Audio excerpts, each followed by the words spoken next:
All right, Christian, so all good things must come to an end. That's right. We're ready to plant the full garden. A winter garden, really? That's correct. We're really just looking at a completely different, palette of food right now. We're changing from the juicy sweet 100s, Amazing. which you've been eating for the last several months, into more of the hearty kind of greens and the root vegetables, right? Thinking more about soups and just warming yourself up on a cold winter night. If you had to think through one or two steps of somebody planning out a seasonal garden, flipping the summer and then going into the winter, what are some of the things that people can really think about?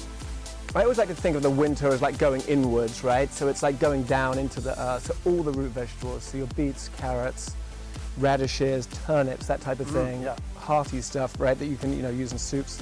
And then also your big brassicas, so your broccolis, cabbage, cauliflower. Oh yeah. Okay guys, so we're going to turn over the beds, we're going to bring in some compost, some nutrient, we'll feed all the soil, top it back up again, and then we're going to lay out and plant everything. And then it'll be a wrap. And then we eat, because as soon as we wrap all the stuff out, I've got a smoked pork shoulder, and then we're going to be cooking with some of the veggies from the garden, so we'll get a chance to raise a glass to an amazing season and get ready for the winter harvest. It's great. Let's get to it, guys.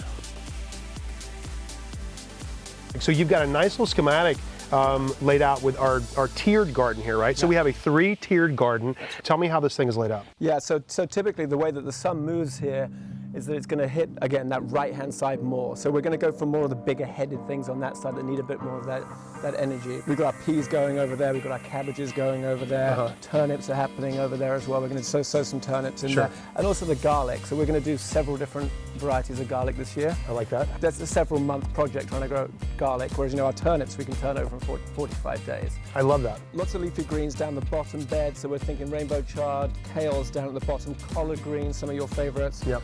And then we'll do some quick turnover things like butterhead, lettuce, romaine, so we can get some kind of full salads going on as well. Yep. Going up to the second bed, we're gonna keep our strawberries. We'll just keep fruiting actually for another month probably. We're gonna keep those long term. Just keep them. We just keep them. Yeah. They just stay hanging over the edge. Okay, so the upper bed, super shady on this back corner. So we're gonna go for some Asian greens, some pak choi, then we're gonna do arugula. Those two probably out of the whole spectrum can get by with the least amount of light, so we're going to give those a shot at the front. Okay. We've got the broccoli and broccolini going in that bed too. I love a jam-packed garden. I love the fact that, it's like every 2 feet or so, you've got kind of a slightly different story. Yeah. And I think all this stuff kind of makes up a nice little ecosystem too, because these plants have a tendency to feed off of each other. That's right. Right? So I think this is great.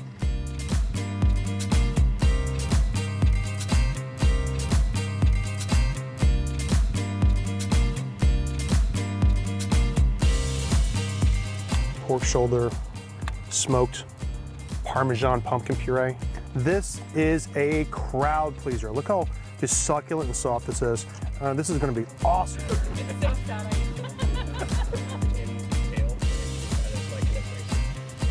All right, so guys, listen, for the bottom of my heart, thank you so much for an amazing season. What a great garden. All right, we got a chance to make so many people happy this year. Thank you so much, and let's get ready for the next one, huh? Here's here. Thank you guys, I appreciate it, man. Cheers, everybody. Happy autumn. Happy autumn.